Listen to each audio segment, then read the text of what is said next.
esta pandemia a nivel internacional no pudo haber llegado en momentos más difíciles a Honduras. Desde el punto de vista del plano económico, nos encuentra con una desaceleración económica marcada. En 2017 la economía hondureña creció alrededor de 4.8%, mientras que en el 2018 bajó a 3.7%. En el 2019 adicionalmente bajó a 2.7%. Y ahora las perspectivas para 2020 obviamente son un crecimiento negativo como en casi todos los países del hemisferio. Aparte de esto, no han habido políticas públicas que hayan tendido a mejorar la situación económica y social del país con una estructura tributaria regresiva en donde la mayor parte de la población especialmente la de menos ingresos, paga la mayor parte de los impuestos, en donde tenemos múltiples exoneraciones fiscales que más que incentivos a la producción y a la generación de divisas son privilegios a grupos económicos. Adicionalmente, una situación social que es sumamente problemática, con un desempleo que, incluyendo el subempleo, alcanza 60% de la población y con niveles de pobreza casi en 2/3 partes de la población y de extrema pobreza alrededor del 40%. Adicionalmente a estos elementos de carácter económico y social, se suman aspectos como los tremendos problemas de gobernabilidad que el país enfrenta. Un proceso electoral sumamente cuestionado que resultó producto de un fraude electoral en 2017, una reelección ilegal a todas luces en contra de la Constitución de la República y elementos que se han puesto en denuncia y sobre la opinión pública, tanto nacional e internacional, en temas de corrupción. La llegada de la misión de apoyo contra la impunidad y la corrupción de la OEA MASI fue una esperanza en esa lucha contra ese cáncer tan fuerte en Honduras. Sin embargo, toda la estructura de corrupción hizo que a la MASI se le expulsara a comienzos de este año y hemos visto cómo desde diputados hasta funcionarios públicos han logrado revertir estos pocos avances a través de aprobación de leyes en el Congreso Nacional y a través de juicios que entabló la MASI con la UFESIC del Ministerio Público, que ahora están siendo revertidos. Entonces, como puede ver, Jennifer, es un panorama social, político y económico sumamente complejo.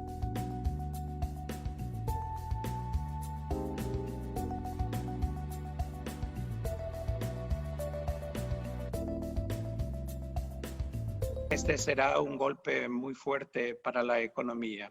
Ahora, el golpe, digamos, en su expresión total, para llamarlo de alguna forma, va a depender de tres factores que son muy importantes.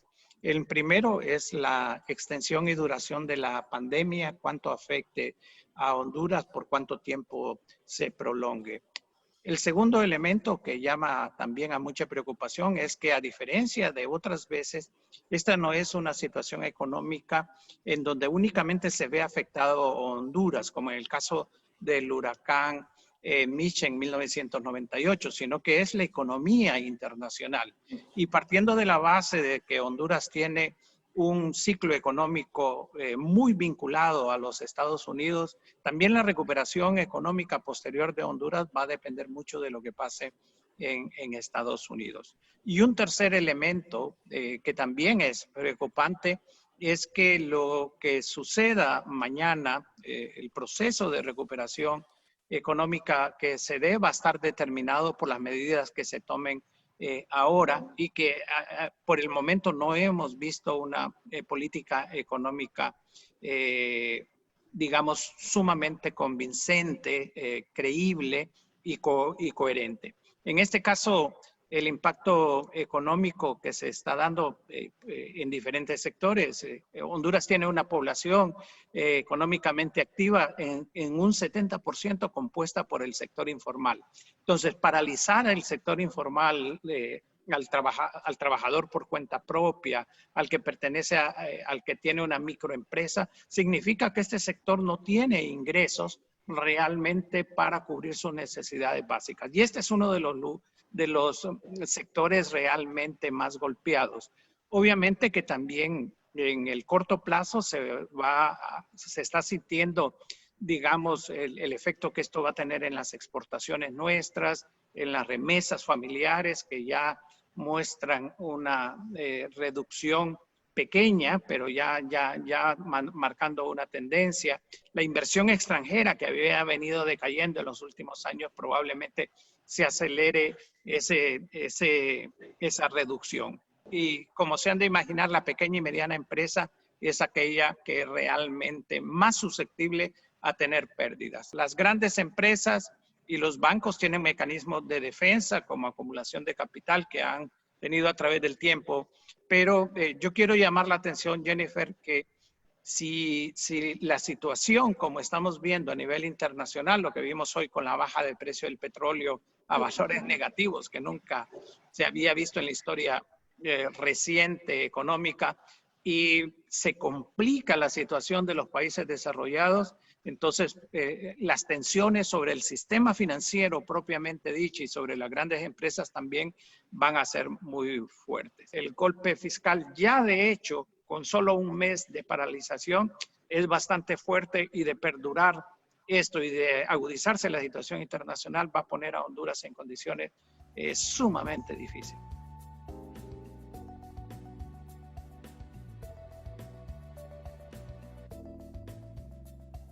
El desempleo y la pobreza van a aumentar en Honduras. Es un caso bastante directo debido a la caída de la actividad económica, tanto formal como informal. Y ahí es donde los efectos obviamente son diferenciados. En un país en donde existe una gran concentración del ingreso y en donde el sector informal, como decíamos antes, constituye la mayor parte de la población económicamente activa, pues por lo menos esta población es la que es directamente afectada. ¿Por qué? Porque diariamente tiene que salir en búsqueda de sus ingresos que le permitan subsistir.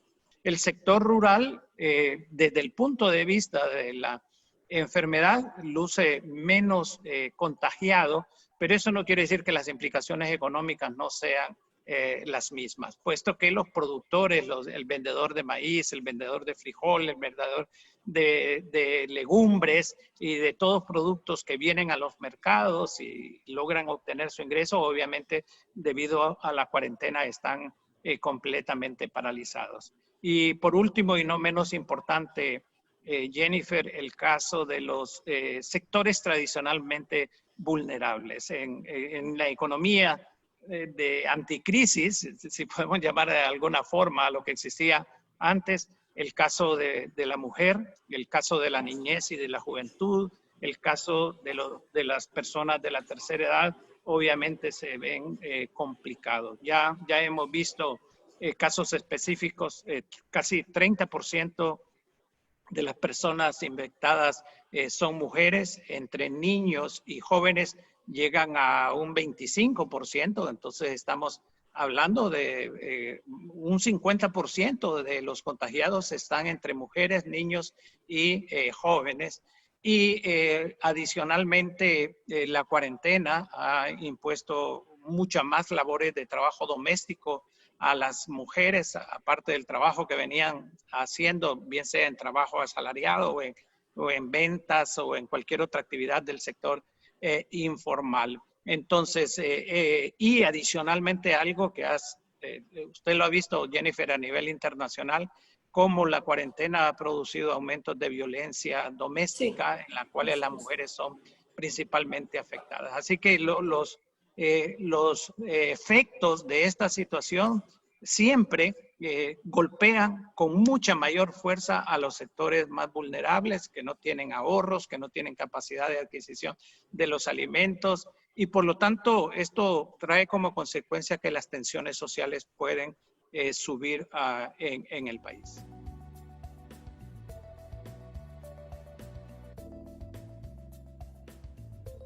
Una de las primeras medidas, y miremosla primero desde el punto de vista sanitario, uno pudiera decir que están en la dirección correcta, un poco tardías, pero se tomaron el sentido de llamar a una cuarentena al país para evitar mayores contagios, cerrar las fronteras para evitar mayores fuentes de contagio. No obstante, esta cuarentena ha sido una cuarentena muy relajada, realmente, a pesar de que se habla de un toque de queda absoluto, de que todo el mundo se tiene que quedar en la casa, pero con las salidas que se han estado autorizando, se mira una gran cantidad de gente en la calle sin ningún tipo de protección. Y ahora el escenario que ojalá no se concretice y que nos muestran diferentes especialistas en el campo de la salud es un escenario sumamente complicado en las semanas que vienen si se llegan a dar los niveles de contagio que se han presentado. Desde el punto de vista sanitario, uno esperaba, aún con las diferencias que se han tenido en el pasado, tal vez principalmente por ello, de que hubiese un gesto de apertura de parte del gobierno hacia el colegio médico hondureño, hacia organizaciones que lo han criticado y decirles, señores, ustedes son los especialistas, ustedes son los que están en la primera línea de batalla junto con las enfermeras, con los camilleros, con el personal de salud. Lleguemos a acuerdos a cómo tratar esto. Sin embargo, ha habido lo que yo denomino, Jennifer, un sectarismo absoluto. Solo el mismo círculo de hierro de Juan Orlando Hernández, nadie más en Honduras piensa, nadie más en Honduras tiene propuestas, a pesar de que las propuestas han abundado. Y algo que pareciera increíble es que ni a los partidos políticos de oposición han sido convocados a dialogar con el presidente, partidos que tienen realmente representantes en el Congreso Nacional.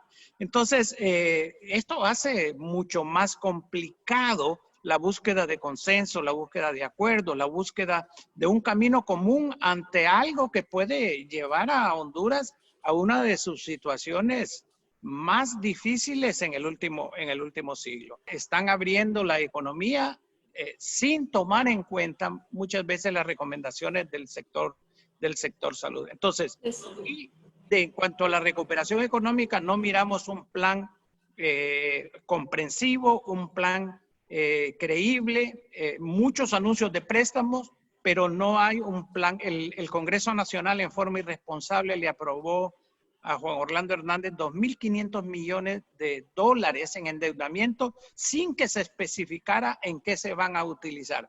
Así que desde la parte del sector público, más que propiciar una esperanza a la gente, tanto en el momento de esta crisis sanitaria como posterior en la reactivación económica, el gobierno envía señales completamente desalentadoras. La pandemia provocada por COVID-19 tenderá a profundizar las desigualdades existentes en el país, dado el aumento del desempleo y la pobreza que se derivarán de la caída de la actividad económica, afectando principalmente a los sectores más vulnerables como son las mujeres, niños, jóvenes y ancianos.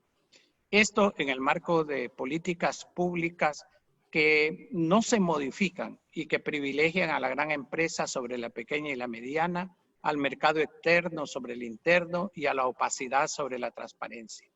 Las denuncias realizadas en el primer mes de manejo de la crisis sobre compras y contrataciones irregulares y la reiterada oposición a conformar una veeduría social creíble deja muchas dudas sobre el buen manejo de los recursos nacionales e internacionales para enfrentar la pandemia. Y esto, adicionalmente, cabría agregar la falta de los consensos y la búsqueda de diálogos nacionales que permitan un trabajo conjunto entre los diferentes sectores.